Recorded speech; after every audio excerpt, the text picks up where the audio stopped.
पावसाळ्यापूर्वी रस्ता पूर्ण करावा, अन्यथा 7 मे रोजी रास्ता रोको करणार. प्राध्यापक दीपक पाटील यांनी उपअभियंता सार्वजनिक बांधकाम विभाग चंदगड यांना दिलेल्या निवेदनात दिला आहे.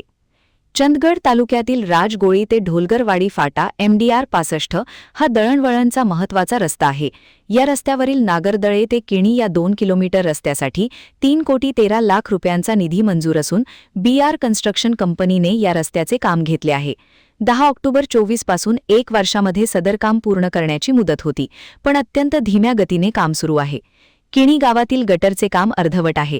नागरदळेपासून रस्त्याची खुदाई करण्यात आली आहे, त्यामुळे रस्त्यावर खडी आणि मातीचे खड्डे पडले आहेत. रस्ता आज होईल उद्या होईल या आशेवर लोक वाट पाहत आहेत, पण रस्त्याचे काम सुरू होत नाही. जूनपासून पावसाळा सुरू होणार आहे.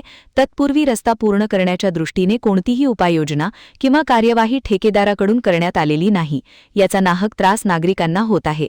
हा रस्ता असाच राहिला तर पावसाळ्यात वाहतूक बंद होण्याची शक्यता आहे. याचा विचार करून सदर रस्त्याचे काम 6 मे पर्यंत शीघ्र गतीने चालू करावे, अन्यथा गुरुवार 7 मे 2026 रोजी सकाळी 11 वाजता बेळगाव आजरा रोडवरील किणी फाटा येथे भागातील नागरिकांच्या वतीने रस्ता रोको आंदोलन करण्यात येणार असल्याचे निवेदनात म्हटले आहे. महान कार्य न्यूजसाठी प्रकाश एनापुरे, चंदगड.